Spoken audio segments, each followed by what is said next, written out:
오늘은 술에 대한 이야기를 좀 하겠습니다.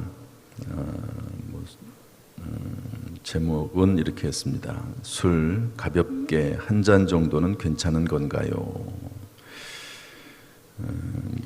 질문 한번 읽어볼까요? 질문 다 같이 시작.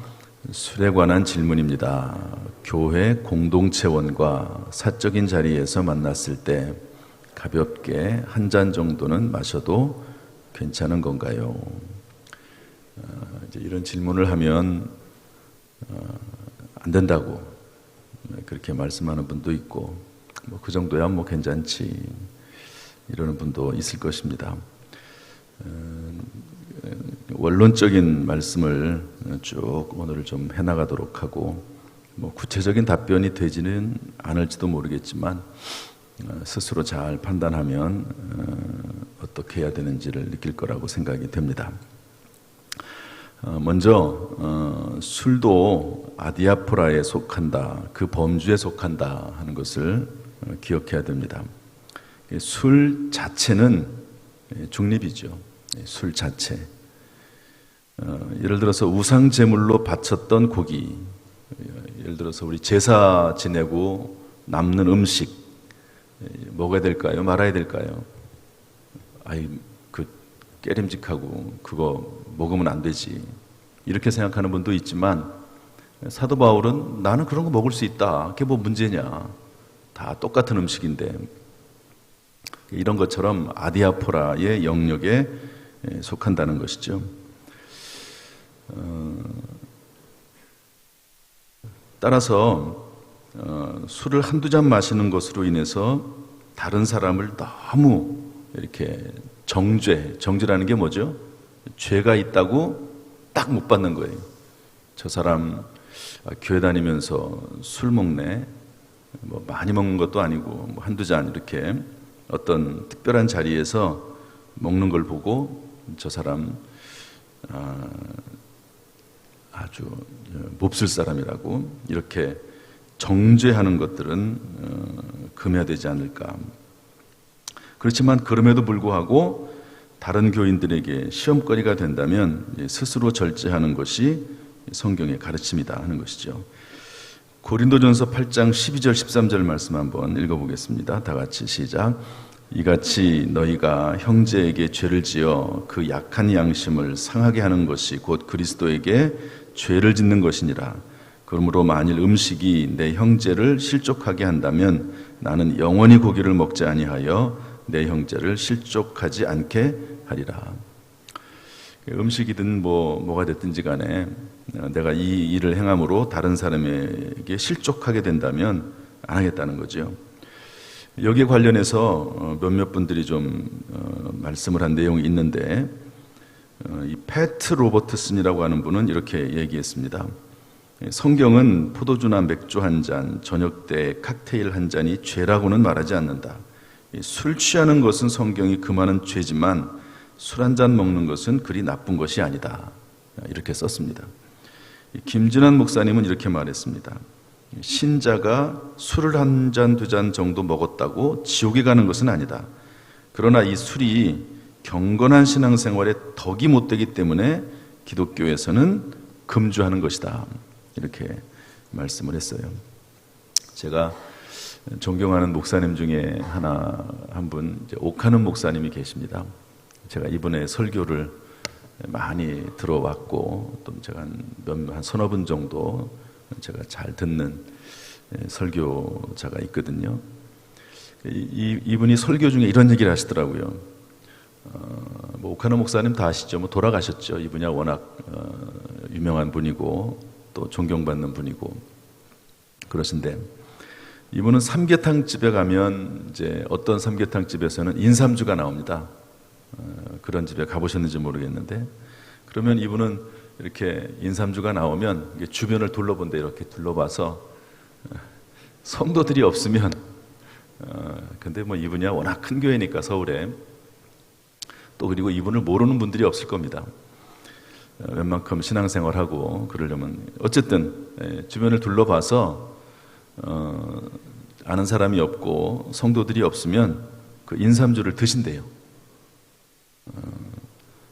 그러면 설명하기를 삼계탕을 먹으면 냄새가 나잖아요. 비린내 같은 냄새가 나니까 그런 것들을 제거하기 위해서 탑탑한 그런 입맛을 제거하기 위해서 드신다는 거죠. 그런데 이제 주변에 성도들이 있으면 시험 들까봐 이렇게 다 둘러보고 드신다는 겁니다. 이거 위선 아니냐, 위선. 사람이 그러면 되냐. 더구나 목사님의 신앙 양심에 그것이 죄라고 생각을 하지 않는 거지요. 또 그리고 설교 시간에 수만 명이 예배를 드리는 그 설교 시간에 이런 얘기를 그냥 하시더라고요. 설교 시간에. 이 목사님은 신앙 양심에 거리낌이 없고 아디아포라의 개념으로 이해를 한 겁니다. 그래서 이 술에 대한 부분을 너무 이렇게 막 한두 잔 하는 거를 정죄하는 거, 죄인 취급하는 거, 이런 것들은 조심해야 된다. 원칙입니다. 원칙을 얘기한 거고요. 그러나 제가 하고 싶은 얘기는 2번이에요. 1번은 너무 정죄하지 말자는 얘기고, 또 그것 때문에 교회를 아예 못 나오는 분들도 있어요. 아예 교회는 나는 술 때문에 아예 못 가. 그럴 필요는 없거든요. 그러나 제가 하고 싶은 얘기는 2번입니다. 한번 2번 다 같이 읽어보죠. 제목 다 같이 시작. 그러나 술이 지나치면 불행을 유발하고 심지어 죄나 악행이 되기도 합니다. 이 술의 피해가 참 큽니다. 술과 함께 온갖 더럽고 추악하고 불행한 일이 일어납니다. 불륜이 일어나고요. 가정이 파괴되는 경우도 허다합니다. 술 때문에. 폭력, 싸움, 관계가 깨지고 몸이 망가지고 이런 일들이 술 때문에 생겨나죠. 심지어 노아 같은 분도 하나님 앞에서 의로운 사람이라고 그랬잖아요. 성경에 보면 노아 같은 분도 술 취해가지고 실수하죠. 노아 할아버지는 술만 먹으면 옷을 막 다 벗나 봐요. 그것 때문에 자녀들에게 피해가 갔습니다.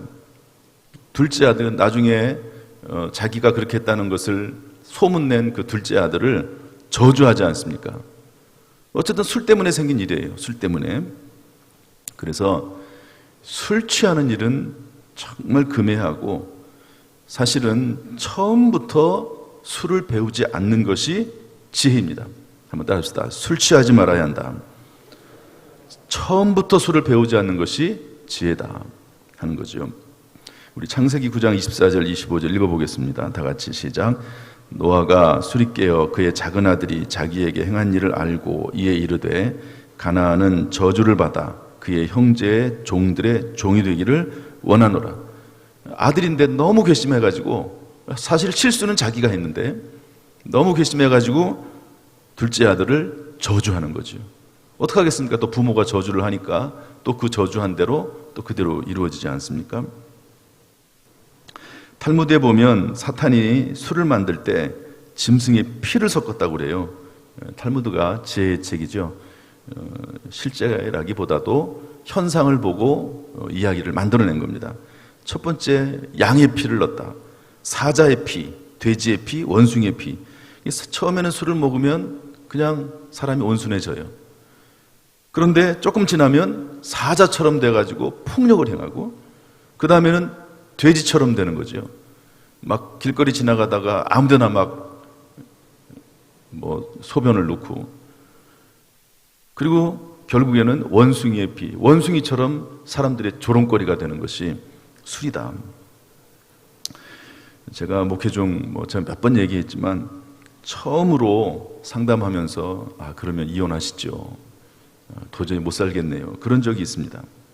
남편이 술만 먹으면 원인이 술이에요. 술만 먹으면 자녀들을 때리고 아내를 때리고 집안 기물을 파손하고 교회도 못 나가게 하고 도저히 살 수가 없더라고요. 신앙생활을 못하게 하니까요. 그렇게 허용을 했는데 남편이 술을 안 먹는 것처럼 당분간은 그러다가 또다시 술 먹으면 또 애들 때리고 또 부수고 참다 못해가지고 결국에는 그 가정이 남편만 한국에 남겨놓고 다 이민 가버렸어요. 미국에서 만났습니다. 다시. 제가 부목사로 있던 어떤 교회의 권사님인데요. 여자 권사님이죠, 여자. 한동안 교회를 안 나오세요. 그래서 이제 신방을 갔습니다. 그랬더니 그 집에 술병이 엄청 놓여 있는 거예요. 술병이. 나중에 알아봤더니 이분이 알코올 중독이 되셨더라고요. 그래가지고 그 알코올 중독 때문에 돌아가셨습니다. 이 권사님이 처음부터 그랬겠습니까? 한두 잔 마시다가 그것이 서너 잔 되고, 서너 잔이 알코올 중독까지 되고, 그리고 결국에는 그것 때문에 생명까지 잃어버리는 그런 일이 일어나더라고요. 목회를 하다 보면 참 그런 일을 많이 봅니다. 어떤 분이 이제 두 부부가 교회를 다니는데 남편이 알코올 중독자예요. 교회는 잘 나오시는데 알코올 중독자예요. 아마 교회 다니기 전에 그렇게 됐는지 모르는데, 그래가지고 이분이 술을 끊어보겠다고 금주학교에 있습니다. 금주학교. 그래서 며칠 동안 금주학교에 들어갔어요. 또 어떤 시설에 들어가가지고 술을 끊겠다고 막 그런 것을 하는데요. 들어가가지고 나오면은 상당히 비싸거든요. 그거 한번 들어가면. 들어갔다가 나오면 얼마 동안은 술을 안 드세요. 그런데 조금 지나면 또 술을 드세요, 또. 그래가지고 이걸 계속 반복하는 겁니다, 계속. 이것 때문에 상당히 많은 재산을 잃어버리는 그런 경우도 봤습니다. 술이라고 하는 게 처음에는 사람이 술을 먹지만 나중에는 술이 사람을 먹어서 도저히 스스로 헤어나올 수 없는 경우가 얼마나 많은지 모릅니다. 그래서 오늘 읽었던 말씀 보면 에베소서 18절 보면 다 같이 한번 또 읽어보겠습니다. 다 같이 시작. 술 취하지 말라. 이는 방탕한 것이니 오직 성령으로 충만함을 받아라. 방탕한 거라는 거예요. 방탕한 거. 로마서 13장 13절에 이렇게 되어 있습니다. 다 같이 한번 읽어보죠. 시작. 낮에와 같이 단정히 행하고 방탕하거나 술 취하지 말며 음란하거나 호색하지 말며 다투거나 시기하지 말고. 술 취하지 말라. 그래서 하나님께 온전히 쓰임받기를 원하시는 분은 술을 금해야 합니다. 우리 민수기 6장 24절 한번 읽어보겠습니다. 다 같이 시작. 이스라엘 자손에게 전하여 그들에게 이르라. 남자나 여자가 특별한 서원 곧 나실인의 서원을 하고 자기 몸을 구별하여 여호와께 드리려고 하면 포도주와 독주를 멀리하며 포도주로 된 초나 독주로 된 초를 마시지 말며 포도즙도 마시지 말며 생포도나 검포도도 먹지 말지니 자기 몸을 구별하는 모든 날 동안에는 포도나무 솟아는 씨나 껍질이라도 먹지 말지며. 제가 이 얘기 읽고 나서 포도에서 난 거는 씨도 껍질도 먹지 말아라. 여러분 포도씨 드세요? 포도 껍질 드십니까? 그런 것도 먹지 말래요. 생포도, 검포도. 물론 이제 나실인 서원은 또 기간이 있습니다. 기간이 있기도 하고 어떤 분은 하나님이 아예 나실인으로 부르는 분도 있긴 하지만 하나님 앞에 거룩하게 살고 온전하게 살기를 원한다고 하면 술을 금해야 되는 것이죠. 아까 패트 로버트슨이라고 하는 분이 술 한두 잔 마신 걸 가지고 너무 정죄하지 말라 이런 글을 썼는데요. 그러나 그분은 이렇게 또 썼습니다. 필자가, 그분이 패트 로버트슨인데 한번 읽어보겠습니다. 다 같이 시작. 필자가 술, 알코올 음료를 마시지 않는 이유는 나의 행동이 약한 형제로 넘어지게 할까 보아서입니다. 다른 이유는 신자의 몸은 성령의 전인데 그 하나님의 집에 술을 부어 넣을 수 없기 때문입니다. 또한 술로 인하여 흐려진 정신을 가지고 하나님을 예비한다는 것은 상상하기도 어렵습니다. 제가 대학을 다니면서 친구 하나를 전도했거든요. 같은 과. 거기는 이제 대학에 와서 예수 믿었기 때문에 술도 하고 담배도 해요. 그런데 이제 은혜를 많이 받았습니다. 그래가지고 다른 친구들에게 전도하는데 다른 친구들이 그러더래요. 야, 너나 잘해. 술 먹고 담배 피고 자기는 할 것 다 하면서 무슨 전도냐. 이런 식으로 얘기를 했다는 겁니다. 그러니까 그 친구가 그 순간부터 술을 끊더라고요. 그 순간부터 담배를 끊더라고요. 전도가 안 된다고 생각이 되니까 하나님을 위해서 정말 하나님을 위해서 살려고 하는데 그게 안 된다고 생각하니까 그냥 술, 담배 하는 거 그냥 단호하게 그 자리에서 끊어버리더라고요. 참 아주 제가 오히려 옆에서 그거 보고 참 놀랐어요. 우리 교단원법 27조 보면은요, 환각제, 주초 이런 것들을 하지 말아야 된다 그렇게 되어 있습니다.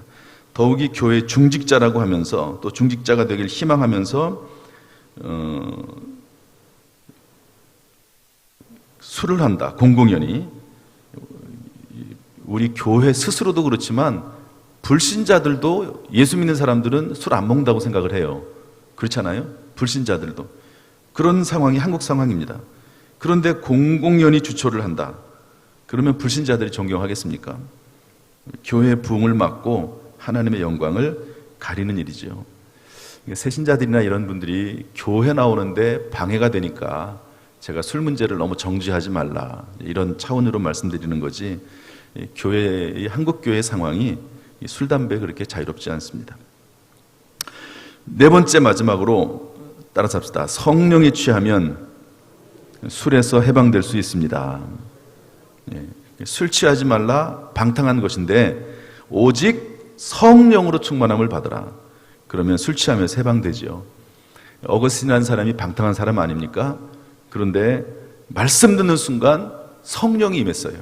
그러니까 이제 그런 모든 방탕한 생활을 청산할 수 있는 거죠. 제가 이전에 있었던 어떤 교회에서 안수 집사님이 계신데요, 집사 때 술자리를 그렇게 좋아하는 거예요. 찾아다니는 걸 좋아합니다.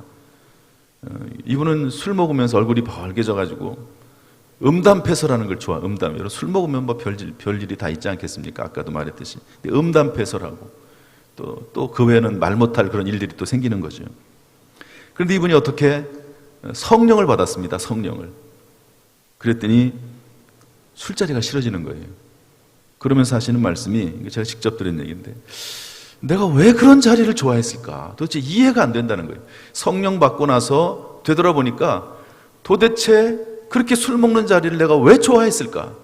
이해가 안 된다고 그렇게 얘기하는 것을 들었습니다. 아무튼 성령에 충만하면 술 문제가 해결되는 것을 많이 봅니다. 그 다음에 이제 담배, 마약, 도박, 재중독 있습니다. 술이야 뭐 한두 잔, 혹시 새신자들 생각하면서 그렇게 말할 수 있을지 모르지만 담배, 마약, 도박, 중독 이런 것들은 백해무익입니다. 백해무익. 참고로 제가 술이나 담배, 마약, 도박, 재중독을 끊으려면 어떻게 되는가 한번 제가 기록을 해놨는데요. 한번 이거 쭉 한번 읽어보겠습니다. 담배나 마약이나, 시작. 담배나 마약이나 술을 천천히 조금씩 줄여가면서 끊는다는 것은 있을 수 없습니다. 완전히 그만두는 길밖에 없습니다. 필자의 경우는 예수님을 발견한 후에 아주 값진 스카치 위스키를 하수도에 다 쏟아 부었습니다. 이젠 끝장이다. 더 이상 이것을 하지 않겠다고 말한 후에 하나님의 도우심을 구했습니다. 새로운 습관을 들이는 데는 약 한 달 정도 걸리므로 금주나 금연의 습관도 결단과 함께 그 정도의 시간을 요합니다. 그 기간 동안 우리 몸은 유독성 물질과 화학 성분들을 깨끗이 청소할 것입니다. 그 기간 후에는 술과 담배나 마약을 가까이 하고 싶은 욕망이 다 없어져서 술 냄새만 맡아도, 담배 꽁초만 보아도 역겨움을 느끼게 될 것입니다. 이런 강력한 의지와 성령의 도우심이 있을 때 이런 가능성이 있다 하는 이야기를 썼습니다. 본인의 이야기를 통해서 말씀을 마치겠습니다. 어려서부터 신앙의 초기부터 좋은 습관을 기르는 게 정말 중요합니다. 정말 3살 버릇이 80까지 가기 때문에 그렇고요. 예수님도 습관을 따라 감람산에서 기도하는 습관을 가졌습니다. 이게 평소에 거룩하고 좋은 습관, 복된 습관을 기르는 거죠. 그러면 온전하고 행복하게 하나님 앞에 쓰임받을 수 있는 것입니다. 이런 은혜가 저와 여러분에게 또 우리의 자녀손들에게 임할 수 있기를 주님의 이름으로 축복합니다. 하나님께서 정말로 우리의 자녀들을, 우리의 가족을 돕기를 주님의 이름으로 축원합니다. 기도하겠습니다.